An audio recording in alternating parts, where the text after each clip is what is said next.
Root beer is one of those things most people recognize instantly, but rarely stop to question.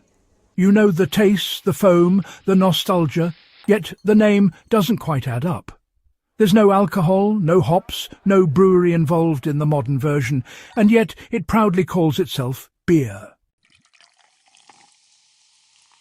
That contradiction is exactly why root beer is worth understanding. It sits at the crossroads of medicine, survival, marketing and culture, and its story says a lot about how everyday things quietly evolve. If you enjoy learning where ordinary objects come from and why they exist the way they do, this is one of those stories that rewards attention. If that's the kind of knowledge you value, this channel exists for you, and subscribing is the easiest way to make sure you don't miss future deep dives like this. One pharmacist turned root beer into a national staple. The transition from homemade tonic to mass-market drink is largely thanks to Charles Hayes, a Philadelphia pharmacist in the 1870s. Hayes believed strongly in the value of herbal remedies, and he developed a powdered root blend that could be brewed at home. It was marketed as a health drink, not a soda, and it sold extremely well. When Hayes began bottling the drink for wider distribution, he made a deliberate marketing choice. He called it root beer instead of root tea. His reasoning was practical. Beer was familiar, respected, and associated with working-class adults. Tea sounded delicate and unappealing to that audience. The decision worked. Root beer sales exploded, and competitors followed his lead. This wasn't deception. It was cultural fluency. Hayes understood how people thought about drinks, and he named his product accordingly. Sassafras shaped root beer's identity and nearly ended it. For decades, sassafras root bark was the defining ingredient in root beer.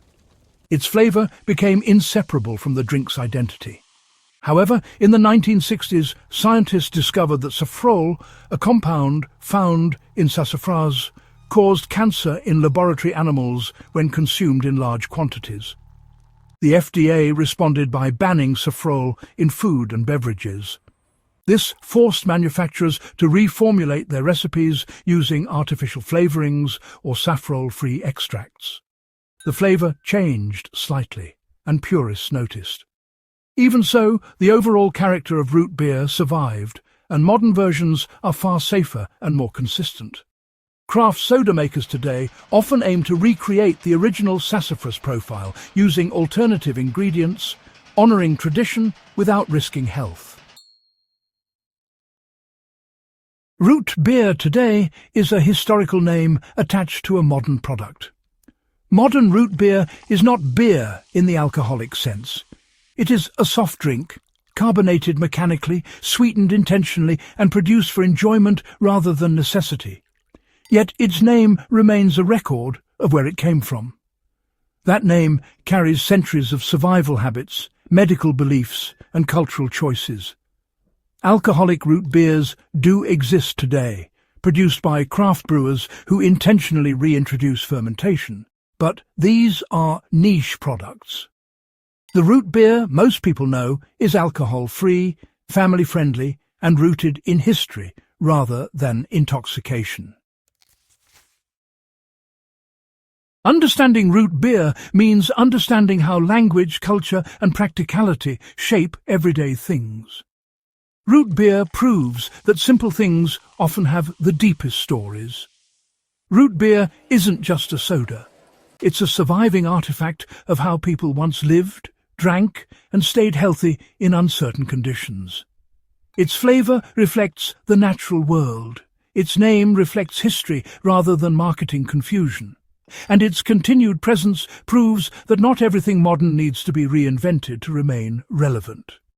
If this kind of explanation adds value to the way you see ordinary things, subscribe to the channel and share this video with someone who enjoys learning beyond surface-level facts. Simple Things Explained exists for people who want depth, context, and understanding, and there's much more coming.